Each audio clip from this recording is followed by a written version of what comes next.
Ring, ring, ring, ring, ring, ring. Oh. You can't cuss. Oh, well. Beep. Oh, dang. Oh, dang.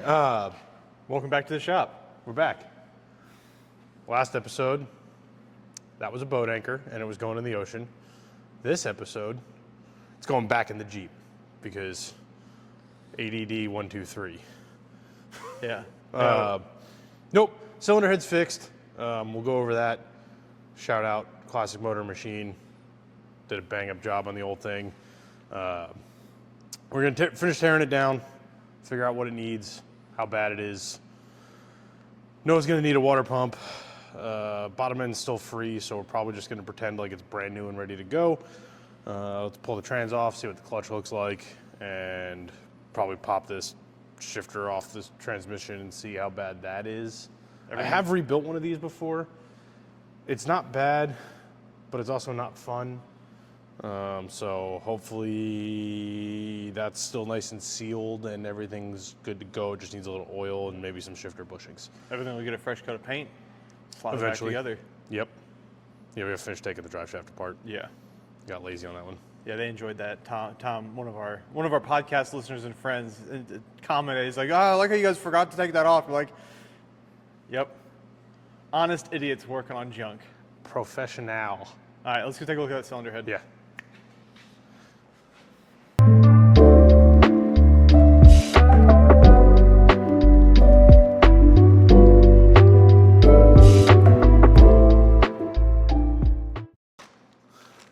Pretty new cylinder head, nicely wrapped in plastic, keep it nice and clean.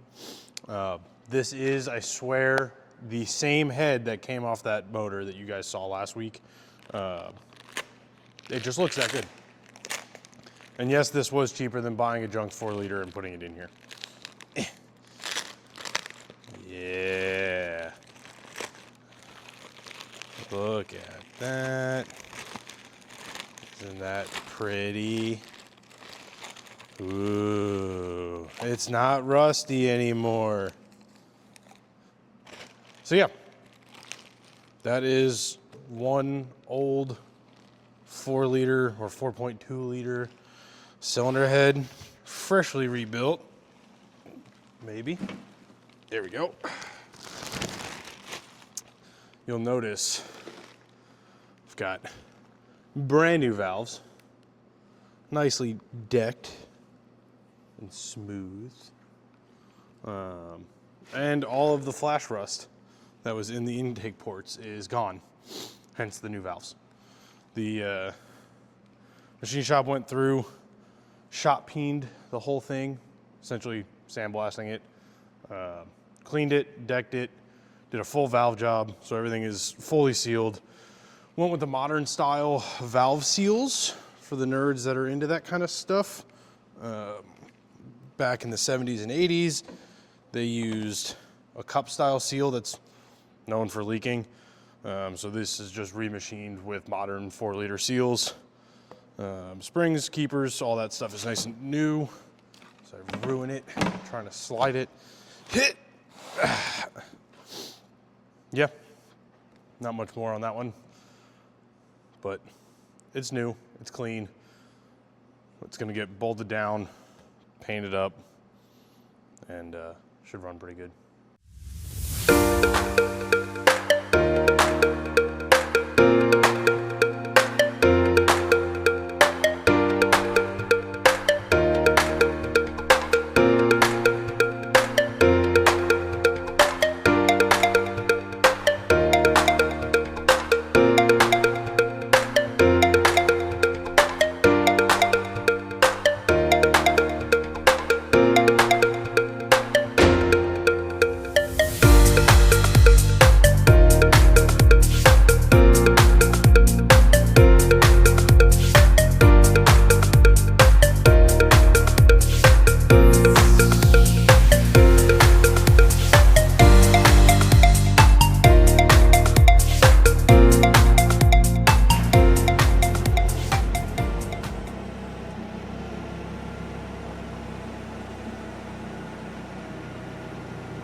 Ready to separate?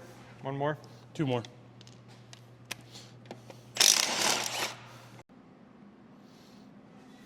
Doesn't look good? Is that recording?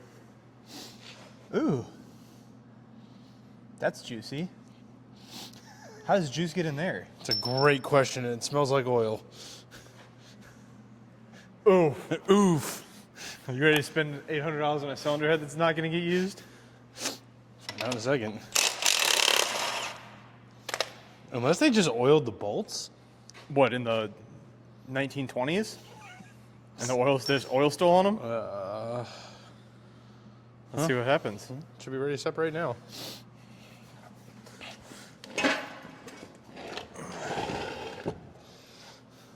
Well, that looks about right. Yeah. It's not oil. I mean, this came out of here, right? That throw bearing's toast. I don't know where that oil would have come from. They may have just oiled it to. Yeah, because those definitely came out of these holes, which are open on the backside. I mean, some people do just oil bolts for lubrication when you put it together. Yeah, but would that oil still be on? I guess the clutch was done probably since the Maybe it vehicle was looks assembled. decent enough. Yeah. All right. Well, The throw bearing's toast. The bell housing's relatively clean. No signs of a rear main leak, which for a straight 6 is a miracle. yeah. So that means we're just going to send it the way it is. Yeah, pretty much. All right. I don't know. I still feel like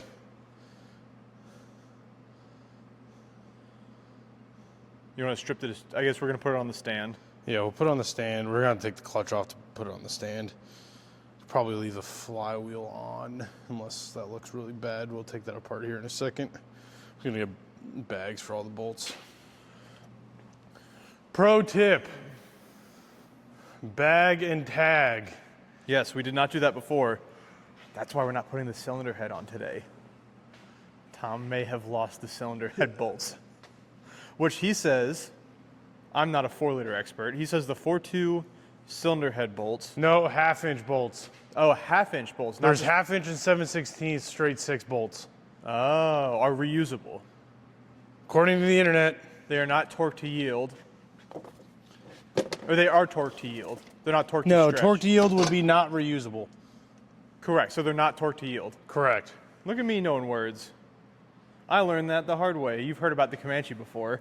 Those are torque to yield. And I did that in my house in Ashburn. And I reused those cylinder head bolts, and the head lifted immediately. And that motor is now in. The Comanche with new cylinder head bolts, and a new cam, and fresh cylinder heads. I can't find my baggies. And Tom's losing his mind. So let's do some more looking, I guess. This is his shop. I don't know where anything is here. I don't know if I was even just in that I'm shop gonna when have I to was steal talking. some of PJ's. I was not. That's pretty sweet. You didn't record any of that? No, I recorded it, but the way I was standing, I was not in the shot. That's right. I'll use it as a voiceover. Yeah, it's Guess we're going back to Evans. Yep. Yeah, that flywheel is Clutch is brand new though. frosty. Maybe not quite brand new, but How do you tell if a clutch is brand new, Tom? kind of like brake pads. It has like the little wear dust throwers. I don't know. If it's smooth, it's No bueno. worn out. This has plenty of material left. I don't know. We'll see what we'll do with that later. But yeah, that's definitely gonna have to get resurfaced at a minimum.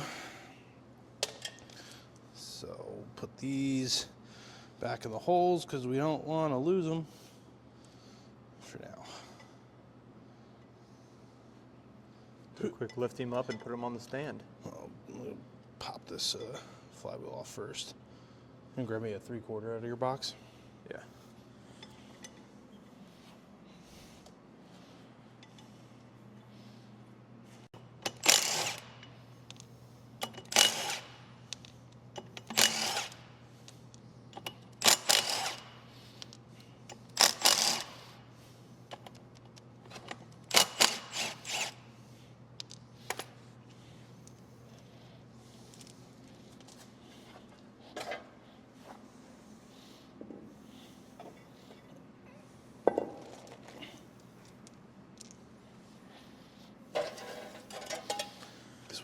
cleaned up.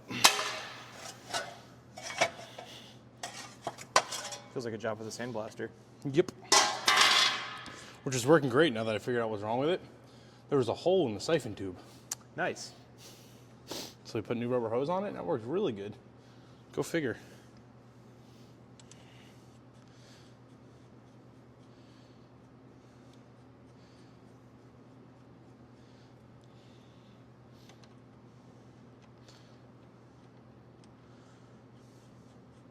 Are the crank bolts keyed on this? Like are they all even, like on the actual crank? No, there's a... So it's an evenly spaced 6 instead of like a... No, it's an odd space. Okay. Like you can So you can almost see the gap It only there. goes on one way? Yeah. And why did they do that, Tom? It's called balancing the crankshaft, Tim. Seriously, that's it. It's Just for yeah, balance? it's just so they can balance everything. So if the holes are spaced evenly, it won't spin balanced? Well, it depends on the balancing process. So certain motors are externally balanced, some are internally balanced. If it's externally balanced, the flywheel is typically where they add the weight, and then your flywheel has to go on in a specific pattern to make sure the weight is in the correct spot. That's race car stuff, though. This is... It kind of works. it exists here, but like, we're not talking... The 6 cylinders are like, the inline 6s are like the classically most balanced engine you can build. Correct? Yeah, just because of the firing order is really where the balance comes from more than anything. But we're starting to get over. We spent 1 week at PRI, and all of a sudden we're both engineers. I know some things. All right. 4-liter expert. Expert. Let me get some bolts for the stand. So while we have this great forklift here, we're going to manhandle the transmission and the transfer case with Tom's bad back and us My being back's old men. fine. All right, Russ, you gotta help. Ready? 1, 3. Look at that. Men doing men things. All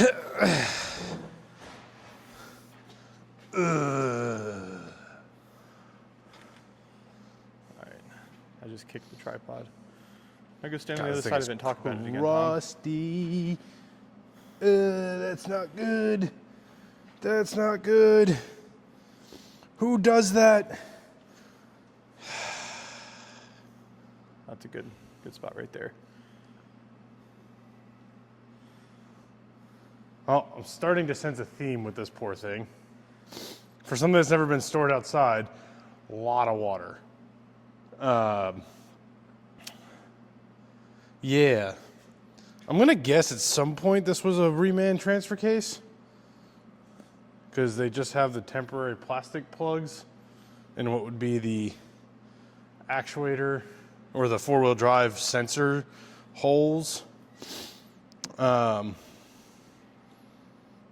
Yeah, there's water in there.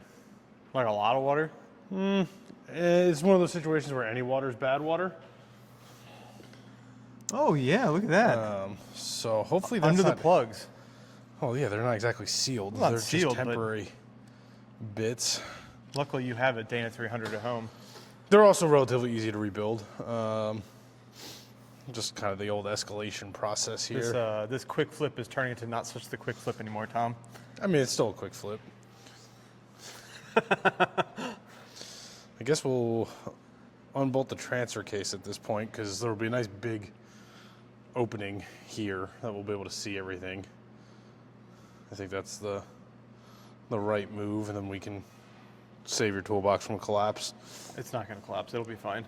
Oh, yeah. We should Spin's pull. great. We should pull It's the in four-wheel drive drive, shaft off. It's in four-wheel drive. Yeah.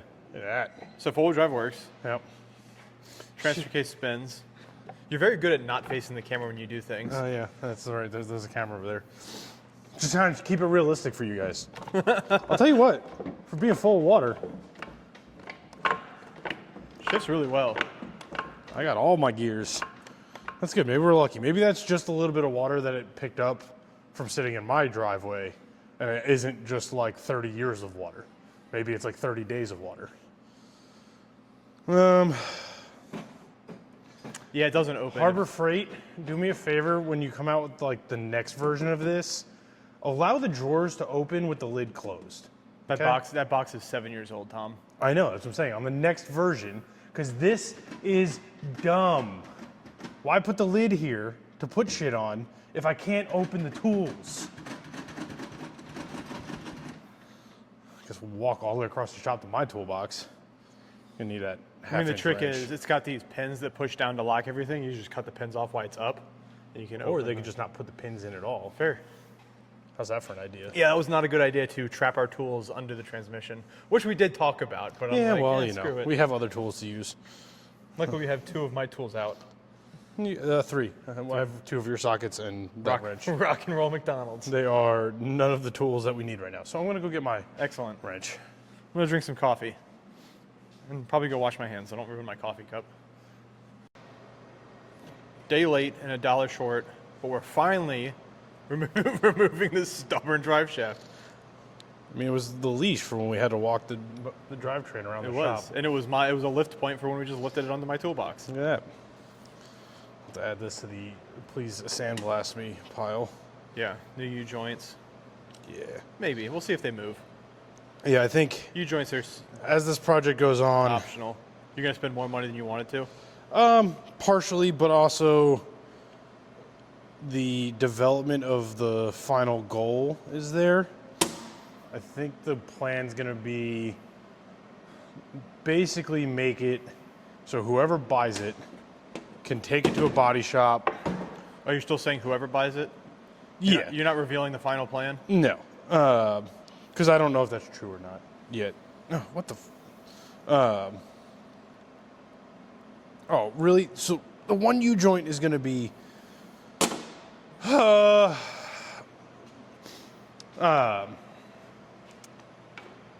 goal is going to be it is mechanically sorted, a good driver, and then all you got to do is find a body shop willing to paint it. Do the body work. Willing is a good word. Yeah, it's kind of a restoration stuff for body shops is not really a moneymaker anymore. Okay, that's fun. Did that come loose yet, or did we just? No, we haven't.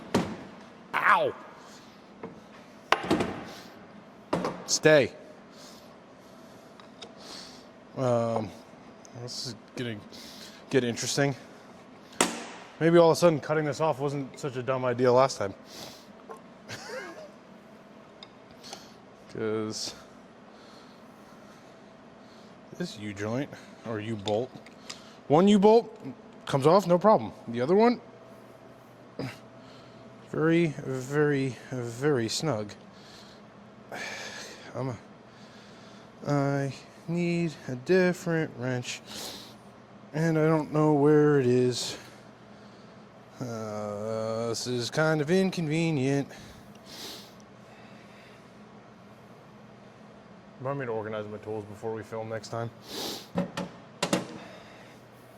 This one kind of came up last minute, so I can't blame you.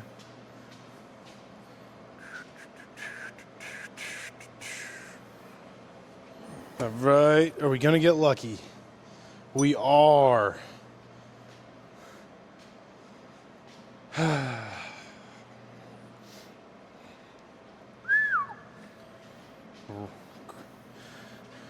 Creamy. Oh, look at that. The right tool helps. Something like that. So you can get the other one now. So, trick on U-bolts. A little pro tippy. Because it's technically the same bolt. So once you get one loose, the other one usually no longer has tension on the lock nut, and it's even looser. Little pro tip for you. Oh, look at that. It's almost like I do this all the time. It's almost like you're a professional working in a Jeep shop. Sorry, 4x4 and off-road shop. We don't discriminate. That's right. It's 2025. We cannot discriminate. No. You're like a true 4x4 and off-road shop because you already had your first 250 Land Cruiser, didn't you? Yeah, I mean, we did an estimate. We haven't actually worked on it yet. That's when you become a truly non-discriminatory off-road shop, is when you work on your first 250. Sure, we'll go with that. Oh, yeah. So those U-bolts are a little crustied. Oh, that's half a U-bolt. I guess I did successfully cut that one.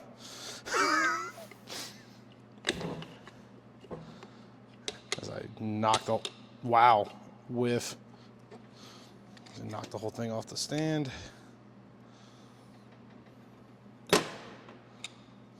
This one's going to be a little more difficult to get out. As we cut it. Let's see if that's enough space. Oh boy.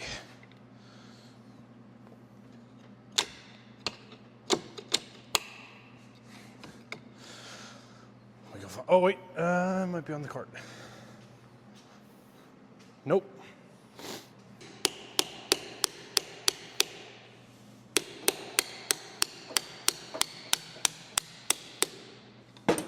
Don't worry, Snap-on. It is a striking tool. Please warranty it. The I'm not asking tools. Okay, now. Oh, you're gonna step right in front of the... Look at that. U-joint removal. And disassembled. Cap. Is there any bearings left in there? Yeah. Look at that. It's not all dust. Fixed. That's impressive that those aren't dust, because I guarantee that's never been changed before. My understanding is this thing was pretty well driven and used like through the 90s, so it probably was at some point.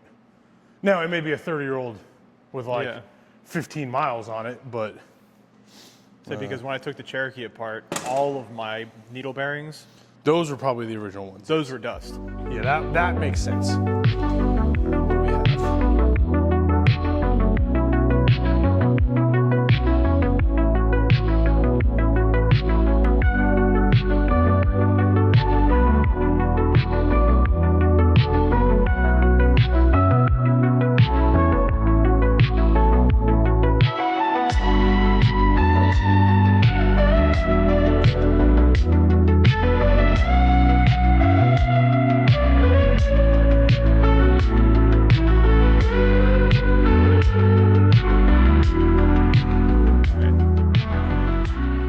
So, Tom, tell us what happened in that time lapse. Who likes peanut butter milkshakes? We did get the bolts loose, and naturally things started leaking as we kind of expected. The unexpected part, I mean, this is like maple syrup. Come on, look at this. The good news is about a gallon of water came out first. That is thick. I've never seen oil like accumulate. I don't know. That's 90 weight from the 80s. It's definitely gear oil. All right, let's put that back on the tripod and wrestle this giant thing out of here and see how bad this is. 90 weight from the 80s.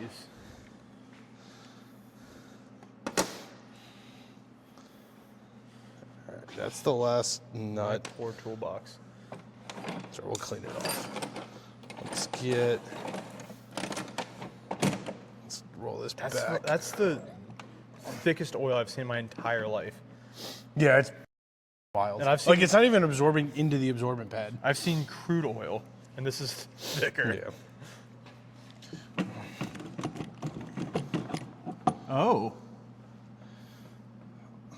Yeah, it's not as bad as I thought it was going to be. All right, let's just lay it down. I didn't realize the input shaft was an input gear.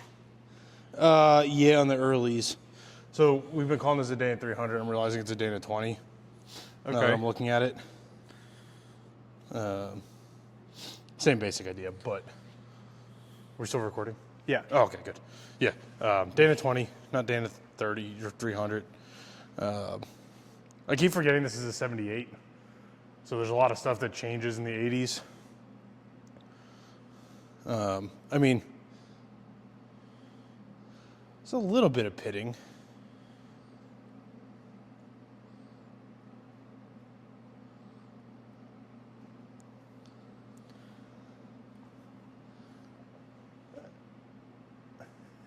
Let me get the brake clean and a rag.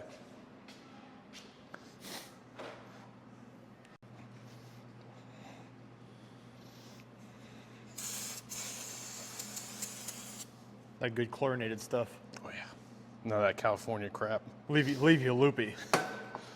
My favorite video is the guy that goes, "This is how we use brake," and he just cracks the can. Oh yeah, I love that.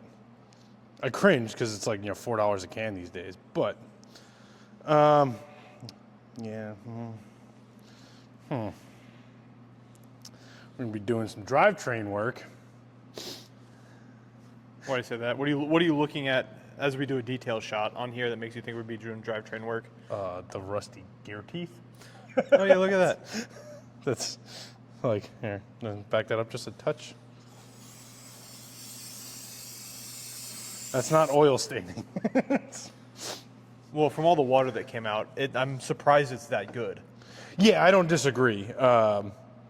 Which seems to be the trend with this Yeah, Jeep is like, I would. like as much as it's weird because everything in there seems like it has enough oil coverage that probably is okay. I think the water just sat right here.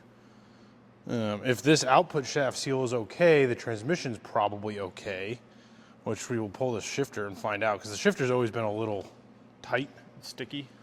So I'm curious to see what the inside of that looks like now. That bag now. of transmission parts right there, that baggie. I'll put the. Oh, that's fine. that I'll probably plug it back in once we start putting some of it back together, just for storage sake. Yeah, it's weird because, like, I mean, this seal is. This is supposed to be a gasket, and that's like definitely RTV. So this has been off at some point, and not resealed properly. Which would explain the water. Yeah. It was at least full of oil, so we're probably okay. So it looks like the same with the transmission here. It's got RTV around it.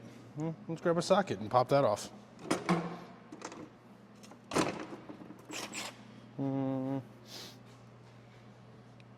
Filming.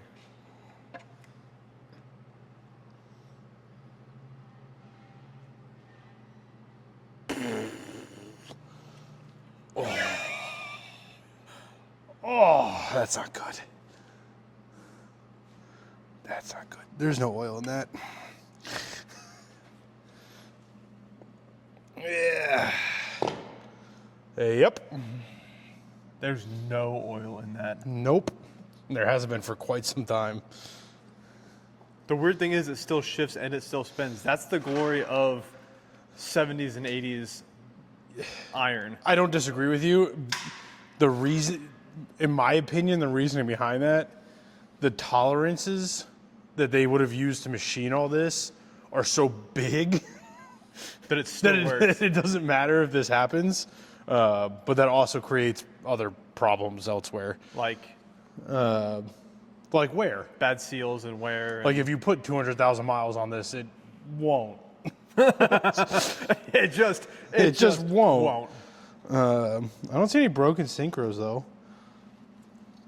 Idler gear definitely spinning. Everything's meshed. Sandblast it and put it back in. I don't know. I've never. Wonder how much Evan charges to rebuild a transmission. I can tell you.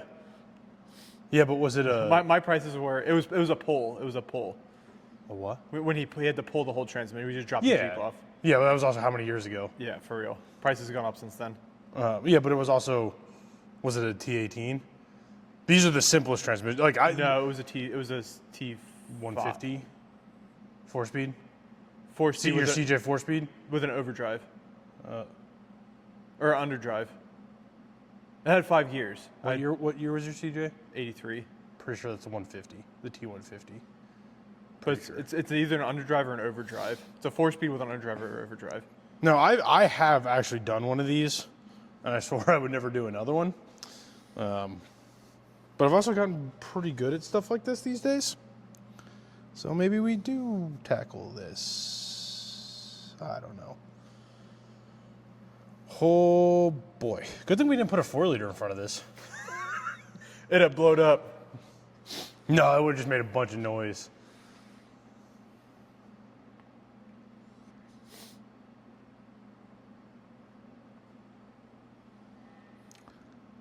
Do we have 45 minutes of content yet? Can we just end the video and move on with our lives? We can. You want to sign off? We want to sign off together? And move on. You just burned the thing now? You know, we were so close to the point of like putting this back together. Yeah. That's so bad. And it does make me feel better because that's not a week in my driveway uncovered. Yeah, that's bad. Years and years and years of bad. Yeah. So, thank you for joining us on this adventure.